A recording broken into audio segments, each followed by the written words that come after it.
Friends, Kailasa పర్వతం గురించి చాలా రహస్యాలు దాగి ఉన్నాయి. అవి ఎన్ని రహస్యాలు దాగి ఉన్నాయో తెలియదు. ప్రతి రహస్యం వెనుక ఏదో మరొక రహస్యం ఖచ్చితంగా దాగి ఉంటుంది. ఈ రోజు మనం ఆ రహస్యాల గురించి మాట్లాడుకోబోతున్నాం. మీకు ఈ వీడియో ఏదైనా ఇంట్రెస్టింగ్ సినిమా యొక్క స్క్రిప్ట్ లాగా అనిపించొచ్చు, కానీ అది అలా కాదు. ఈ రోజు మనం కైలాస పర్వతానికి సంబంధించిన కొన్ని రహస్యాల గురించి తెలుసుకుందాం. ఫ్రెండ్స్, వీడియోని చూసే ముందు వీడియోని లైక్ చేసి మా ఛానల్ని తప్పకుండా సబ్స్క్రైబ్ చేసుకోండి. ఇక ఆలస్యం చేయకుండా నేటి వీడియోని ప్రారంభిద్దాం. కైలాస పర్వతం పైన ఆకాశంలో చాలాసార్లు కాంతి కనిపించింది. ఈ కాంతి సాధారణ కాంతి కాదు. కైలాస పర్వతాన్ని అధిరోహించిన వ్యక్తులు దానిపై 7 రకాల కాంతులు వెలువడుతుందని చెప్పారు. మేము ఇంద్రధనస్సు గురించి మాట్లాడటం లేదు. ఈ విషయాన్ని నాసా కూడా అంగీకరించింది. ఇది అయస్కాంత శక్తి వల్ల కావచ్చునని నాసా శాస్త్రవేత్తలు భావిస్తున్నారు. ఇక్కడ ఉన్న అయస్కాంత శక్తి ఆకాశాన్ని తాకుతుంది. చాలాసార్లు అక్కడ జరిగే విషయాలు మన ఊహకు కూడా అందవు. అంతేకాదు, కైలాస పర్వతం యొక్క అతిపెద్ద రహస్యం దాని ఆకారం. కైలాస పర్వతం అంత పెద్ద పిరమిడ్ లాంటివి మానవుడు నిర్మించాడు. రష్యన్ శాస్త్రవేత్త ప్రకారం కైలాస పర్వతం ప్రపంచంలోనే అతిపెద్ద పురాతన మానవ నిర్మిత పిరమిడ్ కావచ్చునని వారు అంటున్నారు. కైలాస పర్వతం లోపల ఒక రహస్య ప్రపంచం ఉందని వారు పేర్కొన్నారు. వారి ప్రకారం పురాతన నాగరికత ప్రజలు ఇక్కడ నివసిస్తున్నారు. వారు మొత్తం పర్వతాన్ని నియంత్రిస్తారు, అలాగే తమను తాము కాపాడుకుంటారు. ఇక్కడ చాలా మంది యతి అంటే మంచు మనిషిని చూడడం గురించి కూడా మాట్లాడుకున్నారు. అంటే దాని అర్థం ఇక్కడ ఎవరో రహస్యంగా ఉంటున్నారు. ఈ విషయాలన్నీ ఈ స్థలాన్ని మరింత రహస్యంగా మార్చాయి. ఇప్పుడు అది ప్రకృతి సృష్టినా లేక మనిషి చేసిన సృష్టినా అన్నది ప్రశ్న. కైలాస పర్వతం యొక్క అత్యంత రహస్యమైన వాస్తవం ఏమిటంటే ఇక్కడ సమయం చాలా వేగంగా గడిచిపోతుంది. భూమి మీద ఉన్న ఈ ప్రదేశంలో సమయం కదలడం కాదు, ఏకంగా పరిగెడుతుంది. చాలామంది ప్రయాణికులు, పర్వతాధిరోహకులు ఇక్కడ సమయం త్వరగా గడిచిపోతుందని తెలిపారు. ఇది ప్రపంచంలో ఎక్కడా జరగని విషయం. అలాగే ఇక్కడికి వచ్చే దాదాపు అందరూ తమ జుట్టు మరియు గోర్లు చాలా వేగంగా పెరుగుతున్నాయని గ్రహించారు. చాలామంది హైకర్స్ ఇక్కడ ఎక్కేటప్పుడు తమ గోర్లు మరియు జుట్టు 12 గంటల్లో చాలా వేగంగా పెరుగుతుందని గ్రహించారు. అయితే సాధారణ వాతావరణంలో జుట్టు మరియు గోర్లు పెరగడానికి 2 నుంచి 3 వారాలు పడుతుంది. ఈ విషయాన్ని సామాన్యులు మాత్రమే కాదు, శాస్త్రవేత్తలు కూడా అనుభూతి చెందారు. దీని ఆధారంగా కైలాస పర్వతంపై కాలవేగం చాలా వేగంగా ఉంటుందని శాస్త్రవేత్తలు నిర్ధారించారు. అయితే దీని వెనుక గల కారణాలను శాస్త్రవేత్తలు ఇప్పటివరకు అర్థం చేసుకోలేకపోయారు. ప్రతి మిస్టరీని ఛేదించడంలో నాసా ముందుంటుందని అంటారు, కానీ ఈ రహస్యాన్ని మాత్రం ఎందుకు ఛేదించడం లేకపోయారో ఎవరికీ తెలియదు. మిలారేపా తప్ప కైలాస పర్వతం ప్రపంచంలోనే ఇప్పటివరకు ఎవరూ అధిరోహించని ఏకైక పర్వతం. కైలాస పర్వతం సముద్ర మట్టానికి 6656 మీటర్ల ఎత్తులో ఉంది. ఇది ఎవరెస్ట్ పర్వతం కంటే చాలా తక్కువ. చాలా మంది ఎవరెస్ట్ శిఖరాన్ని జయించారు, కానీ ఇప్పటివరకు కైలాస పర్వతాన్ని ఎవరూ అధిరోహించలేకపోయారు. శాస్త్రీయ అంచనా ప్రకారం ఈ పర్వతం తన స్థానాన్ని మార్చుకుంటూ ఉండడమే దీనికి ప్రధాన కారణం. అనేక దేశాల నుంచి వచ్చిన పర్వతారోహులు కైలాస పర్వతాన్ని అధిరోహించడానికి చాలాసార్లు ప్రయత్నించారు, కానీ ప్రతిసారి విఫలమయ్యారు. ఆ అధిరోహకులను ఇంటర్వ్యూ చేసినప్పుడు బయటకు వచ్చినది నమ్మశక్యం కాదు.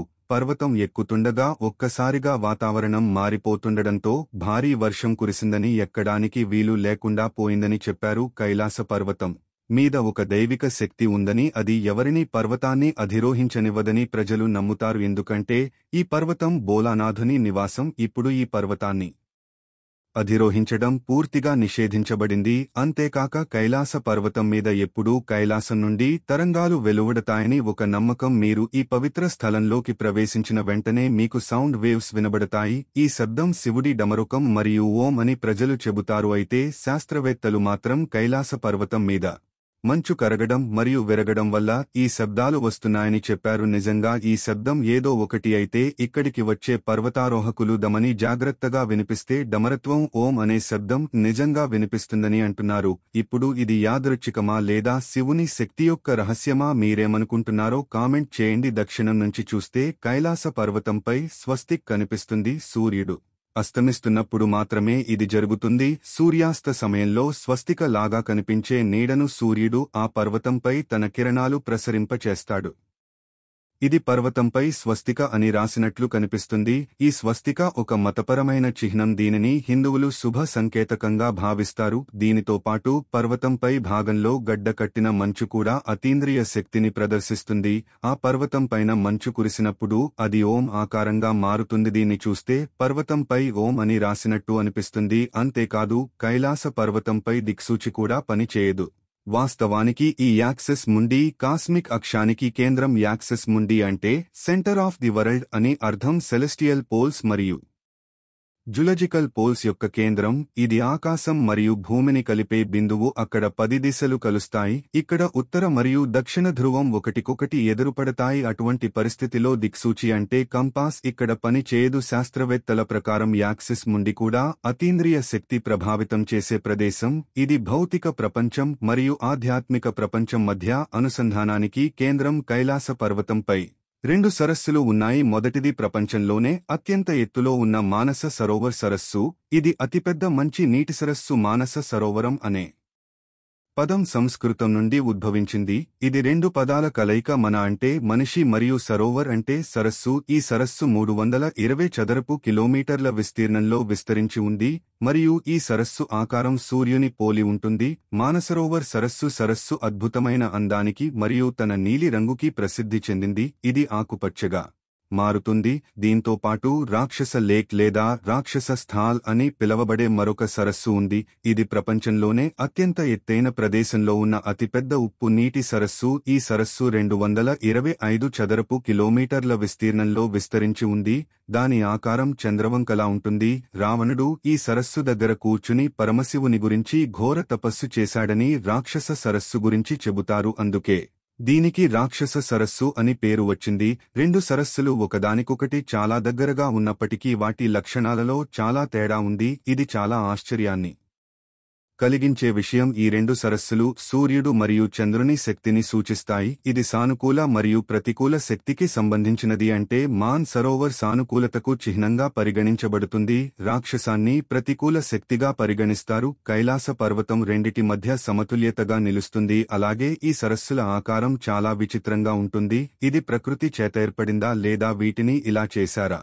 ఇది ఇప్పటికీ ఒక రహస్యం. అనేక శాస్త్రీయ పరిశోధనల తర్వాత కైలాస పర్వతం భూమికి కేంద్రబిందువు అని మనకు తెలుసు. ఇంత దూరంలో భూమికి ఒకవైపున ఉత్తర ధ్రువం మరోవైపు దక్షిణ ధ్రువం ఉంది. ఈ రెండిటికి మధ్య హిమాలయాలు ఉన్నాయి. ఇక హిమాలయాలకి కేంద్రం కైలాస పర్వతం. శాస్త్రవేత్తల ప్రకారం ఈ పర్వతం భూమికి కేంద్రం. హిందువులు, బౌద్ధం మరియు జైన మతాలను అనుసరించేవారు నమ్మేది ఏంటంటే కైలాస పర్వతం స్వర్గానికి ప్రవేశ ద్వారం కావచ్చని. ఇది స్వర్గం మరియు భూమి మధ్య ఒక లింక్ లాంటిది. వేదాల ప్రకారం కూడా ఈ పర్వతం స్వర్గానికి మార్గం అంటారు. మనం మహాభారత కథను పరిశీలిస్తే పాండవులు మరియు ద్రౌపది ఈ పర్వతాన్ని అధిరోహించినప్పుడు మోక్షాన్ని పొందారు. ఫ్రెండ్స్, కైలాస పర్వతాన్ని ఇప్పటివరకు ఎవరు అధిరోహించలేదని అందరికీ తెలుసు. కానీ కైలాస పర్వతాన్ని జయించిన వ్యక్తి ఒకరు ఉన్నారు. అతనే మిలారేప. కైలాస పర్వతాన్ని జయించిన అనేక పౌరాణిక గ్రంథాలలో మీరు అతని పేరును కనుగొనవచ్చు. ఆ తర్వాత ఏ వ్యక్తి కూడా కైలాస పర్వతాన్ని జయించలేకపోయాడు.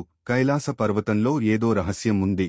మీరేమనుకుంటున్నారో కామెంట్ ద్వారా మాకు తెలియజేయండి. వీడియో నచ్చితే లైక్ చేసి మీ ఫ్రెండ్స్ అండ్ ఫ్యామిలీ మెంబర్స్కి షేర్ చేయండి. ఛానల్ని సబ్స్క్రైబ్ చేసుకుని పక్కనే ఉన్న బెల్ ఐకాన్ని యాక్టివేట్ చేసుకోండి. Thanks for watching.